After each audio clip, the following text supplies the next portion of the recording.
Dans cette vidéo, nous verrons ensemble des astuces qui vous permettront d'améliorer la qualité de vos plans de coffrage sur Revit. On parlera particulièrement de la réalisation des pentes sur les balcons et la réalisation des relevés des planchers. Nous vous informons aussi qu'il nous reste quelques places pour la formation sur Revit Structure et son interopérabilité avec Robot Structural Analysis. La formation débute le samedi 6 novembre 2021. Nous vous invitons à aller dans la description de cette vidéo pour avoir toutes les informations concernant cette formation et à cliquer sur le bouton s'abonner pour accroître vos compétences sur Revit.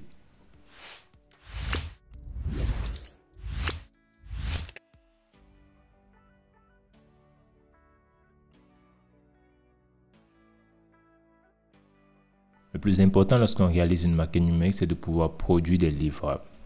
Pour cette vidéo, nous allons utiliser un projet qui est le suivant.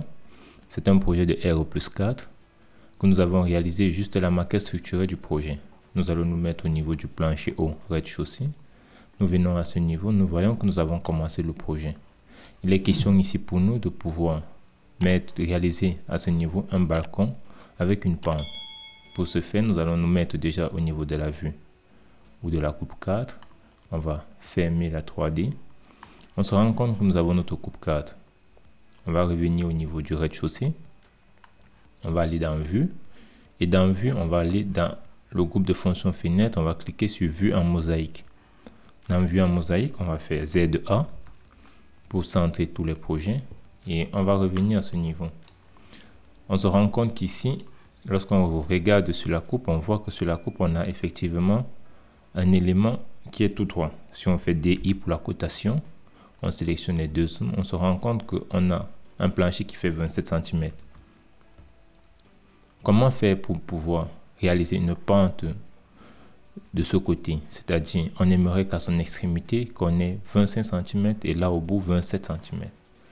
Pour cela, on va venir, on va cliquer sur notre sol, on va sélectionner notre plancher. Et quand on sélectionne notre plancher, on aura dans ce niveau, là on a le groupe de fonctions modification de forme. On va cliquer modifier les sous-éléments. Lorsqu'on prend modifier des sous-éléments, on a des points de modification qui se trouvent aux extrémités de notre plancher. On va sélectionner ce niveau, on va mettre là qu'on veut aller à moins 2 cm. Pour cela, on va vérifier qu'effectivement, on travaille en centimètres. Pour vérifier cela, on va faire UN. Lorsqu'on tape UN, on se rend compte que la longueur est en centimètres. On fait OK. On va sélectionner le deuxième point, on va faire moins 2 cm. Voilà. Lorsqu'on termine, on fait échappe et on est à ce niveau. Là, lorsqu'on regarde, on se rend compte qu'on a un souci, c'est que même la façade inférieure a été inclinée. Je pense que plusieurs personnes ont déjà fait face à ce problème. Et pour résoudre ce problème, comment faire? On va venir là, on va sélectionner par exemple notre plancher. On va aller dans modifier le type de plancher. Lorsqu'on en a modifié, on va venir dans structure, on va cliquer sur modifier. Dans structure, lorsqu'on clique sur modifier, on va activer l'option variable. Lorsqu'on active l'option variable, on fait OK. On fait OK une deuxième fois. On se rend compte maintenant que nous avons un plancher avec une zone droite tout au bout. Et à la fin, elle fait 27. Donc, si je supprime ça et que je fais DI une deuxième fois, je vais venir à ce niveau, je prends là et je vais venir prendre juste son extrémité. Je vois qu'elle fait 27 cm. Et lorsque je viens au bout,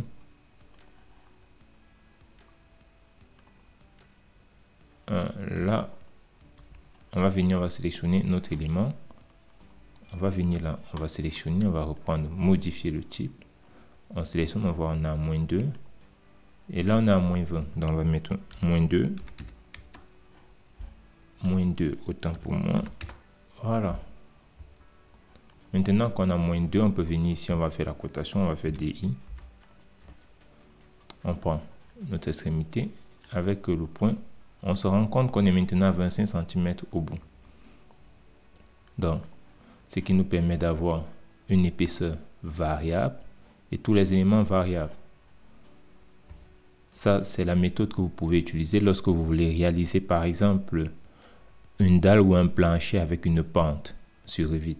Chez Soft Learnings, nous proposons plusieurs offres de services telles que la réalisation des maquettes numériques structurelles, la création des gabarits de projets et des méthodologies de travail propres aux entreprises, en passant par la création des objets paramétriques, la réalisation des études structurelles et la production des plans d'exécution, la formation du personnel d'entreprise sur Revit. Pour tout besoin, n'hésitez pas à nous contacter sur nos différentes pages LinkedIn, Facebook et Instagram ou nous envoyer un mail à l'adresse suivante contact@softlearnings.com. Nous sommes impatients de pouvoir collaborer avec vous.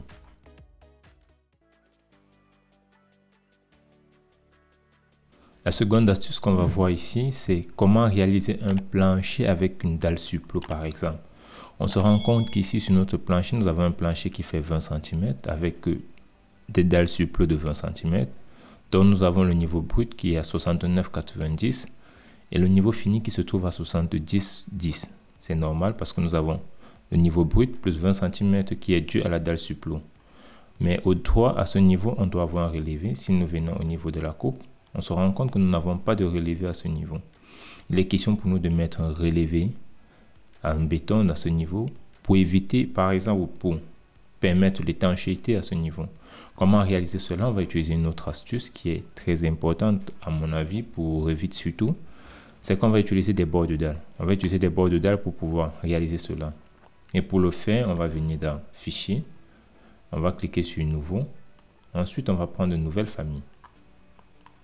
Dans Nouvelle famille, on va descendre. On va venir choisir Profil.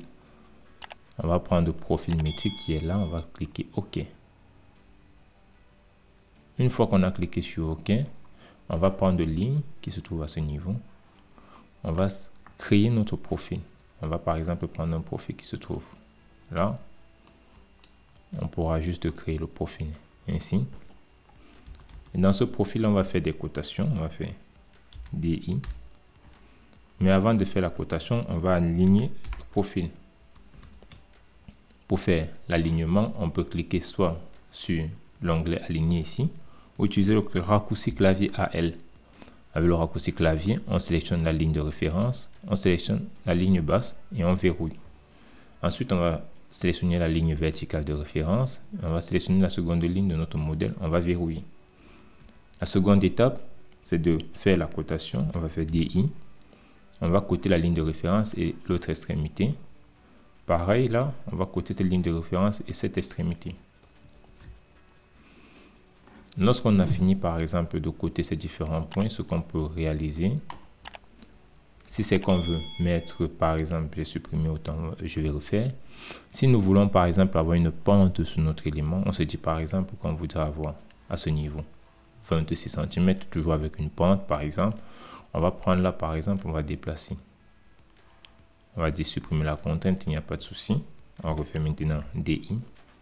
On prend cette zone. À ce niveau, on va prendre simplement ce point. On va mettre là. Ensuite, on va refaire DI. On va prendre la zone, on met là. Et là, on va prendre cette épaisseur simplement. L'étape suivante, c'est de pouvoir ajouter des paramètres. Là, on va mettre là, c'est la largeur. On va mettre ici la hauteur finie, par exemple. Et on va faire ça, hauteur extérieure, hauteur intérieure. On va venir à ce niveau, je vais sélectionner, je vais faire nouveau paramètre. Dans nouveau paramètre, je vais mettre à ce niveau largeur.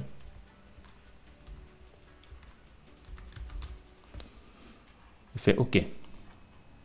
Ensuite, je vais mettre la hauteur intérieure.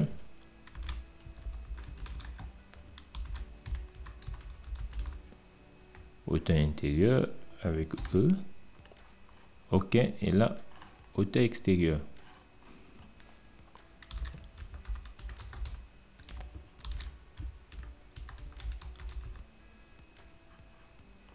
On fait OK. Nous avons vu dans une vidéo où on réalisait des bêches, comment déjà utiliser des bords de dalle. Ici, nous allons utiliser un nouveau type. Et on va ajouter un paramètre supplémentaire. Nous avons là notre élément et nous voudrons que chaque fois à ce niveau, nous avons une différence de 1 cm. On va venir dans le type de famille, on va cliquer là. On va venir créer déjà un nouveau type. On va se dire par exemple qu'on voudrait avoir notre plancher, il faisait 20 plus 20, ça nous fait 40 environ. On va dire qu'on va avoir un relevé de 16 par 41, donc 1 cm vers l'extérieur. On va cliquer là sur nouveau. On va faire 16 par 41 fois 41 de hauteur. On fait OK. On va venir mettre là 410 Et ici, hauteur intérieure, on va dire que c'est égal. On va entrer une formule. La formule voudrait que chaque fois, ça va faire moins 1 cm pour trouver la hauteur intérieure. On va faire hauteur extérieure est égal à hauteur intérieure.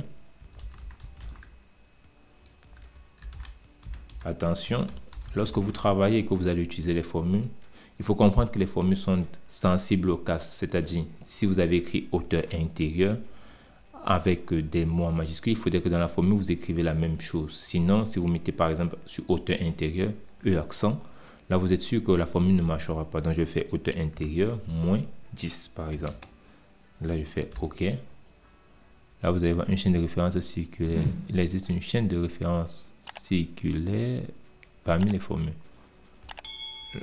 On va voir où est le problème avec ça. On va faire appliquer. Chaîne de référence. Ah, ouais, c'est normal. J'ai mis hauteur intérieure à la place de hauteur extérieure. Là, on va changer ça. On va mettre tout simplement hauteur extérieure. Moins 10, on fait appliquer. Et on se rend compte qu'effectivement, maintenant, nous avons la hauteur intérieure qui fait 400 à la place de 360 comme au départ. Et là, nous avons la largeur qui fait 20. Nous avons mis 16, on va mettre 160, on fait valider. Ensuite, on va encore faire nouveau. On va se dire, par exemple, qu'on voudrait avoir maintenant du 20 par 41 de hauteur, qui est celui que nous allons utiliser. Nous allons avoir la 20, on va mettre là, ici 200. C'est le millimètre, parce que si vous voulez vérifier, vous tapez juste UN. Pour entrer dans la boîte de dialogue des unités, vous allez vous rendre compte que la longueur, c'est le millimètre. Une fois que j'ai terminé, par exemple, avec mon élément, je peux l'enregistrer, par exemple. Là, moi, je vais l'enregistrer directement sur le bureau. Je vais l'appeler, par exemple, ici, un relevé de balcon. Pourquoi pas? Je vais juste appeler relevé simplement. Sans plus, je vais faire enregistrer. Lorsque j'ai terminé, je fais charger dans le projet. Ça charge dans mon projet. Maintenant, comment l'utiliser? Je vais revenir au niveau d'architecture. Je vais au niveau de sol, je déplie les options qu'il y a dans sol. Je vais prendre le bord de dalle. Une fois que j'ai pris bord de dalle, je reviens à ce niveau. Je peux dupliquer. Je vais mettre là, relevé de 20 par 41. 20 fois 41. Je fais OK. Ensuite, là, je vais venir choisir mon profilé. Je vais prendre mon relevé de 20 par 41 que je viens de créer. Je pourrais aussi définir directement le matériau si je veux. Là, par exemple, je vais prendre comme matériau le béton de Vincennes. Faire OK. Je valide. Et je viens disposer, par exemple, à ce niveau. Une fois que j'ai disposé, je vais aller au niveau de la coupe 3, qui est celle-ci. Je me rends compte qu'effectivement, nous avons notre matériau qui a été disposé là. Si je fais TL pour afficher les épaisseurs de ligne, nous avons notre matériau qui a été disposé. Ça devient déjà intéressant parce que nous avons des éléments qui sont cool. On pourra faire clic droit dessus. On va faire là, remplacer dans la vue. On va venir là au niveau de coupe. Motif de coupe. On va désactiver la visibilité. On va faire appliquer. Et on a ceci. On pourra encore soit modifier en venant là. On va faire basculer l'ordre de jonction. Là, ça ne marche pas. Mais bon, c'est pas grave. Voici ce que nous avons. Nous avons déjà notre élément qui a été réalisé avec notre coupe. Mais cela ne suffit pas parce que à ce niveau, on a dit qu'on avait des dalles supplo. Donc, il sera aussi intéressant, par exemple, d'avoir au niveau de la coupe la matérialisation des dalles supplo, par exemple. Comment va-t-on faire cela? Il existe un outil que nous avons créé en interne et que vous pourrez télécharger à partir du lien qui se trouve dans la description de cette vidéo. Vous allez juste aller dans insérer pour insérer cet outil dans votre projet. Vous allez faire charger la famille. Et dans charger la famille, vous allez juste aller choisir l'outil. Nous l'avons appelé dalle supplo. On va prendre dalle supplo. On va faire ouvrir. Lorsque vous avez chargé la famille dans votre projet, il est maintenant question de pouvoir l'intégrer au niveau de votre coupe. Ça, c'est pour une meilleure représentation. On va revenir au niveau d'annoter. On va utiliser une nouvelle option qui s'appelle les éléments de détail. On va prendre composants de détail. Lorsqu'on sélectionne composants de détail, on se rend compte que ça a directement pris notre dalle supplo. On va faire modifier le type pour dire qu'on voudrait créer une dalle supplo de 20 cm. Dalle supplo de 20 cm. On fait OK. Une fois qu'on a réalisé et qu'on a fait OK, on va venir, on va regarder la hauteur. On voudrait que ça ait une hauteur de 20 cm. Là, si vous regardez à ce niveau et que vous zoomez, vous pourrez avoir les éléments. Donc, nous voulons une hauteur de 20 cm, c'est la hauteur de notre dalle sur plomb. Ensuite, l'épaisseur du plancher supérieur, donc des équipements que vous allez mettre au-dessus, est-ce que ça fait 5 cm ou pas? Maintenant, le décalage, c'est le décalage entre le premier support et votre élément. C'est ici que vous allez le paramétrer. Donc, ce que nous allons faire, nous allons laisser déjà ça. On va faire OK. On va maintenant venir à ce niveau et on va juste tracer pour matérialiser notre dalle sur plomb. Alors, lorsque vous allez disposer, vous pouvez faire échappe. Vous voyez que vous avez maintenant votre dalle sur plomb qui a été matérialisée. Il y a plusieurs autres options. Vous pouvez sélectionner la dalle sur plomb. Choisir que votre dalle sur plomb doit être remplie par exemple. Donc du coup, le plancher est rempli ou pas. Vous pouvez le sélectionner à nouveau, désactiver cela. L'espacement qui est entre les supports, vous pouvez décider que cet espacement soit plus réduit. On peut dire par exemple 40. Vous allez voir que vous avez eu moins. Si on prend par exemple 25 là, vous aurez 25 et vous aurez des trucs plus réduits. Donc c'est un outil assez paramétrique et qui pourra être très utile pour vos prochains travaux, pour vos prochains plans de coffrage sur Revit. Si vous avez aimé la vidéo, n'hésitez pas à liker, à partager et à vous abonner sur la chaîne si ce n'est pas encore le cas. C'est gratuit et sans engagement. Nous vous invitons aussi à nous suivre sur les différents réseaux sociaux LinkedIn, Facebook et Instagram pour ne rien manquer de nos publications. Nous remercions toutes ces personnes qui nous encouragent chaque jour en s'abonnant sur notre chaîne et en nous laissant des commentaires d'encouragement et de satisfaction. Rendez-vous dans la prochaine vidéo pour de nouvelles astuces.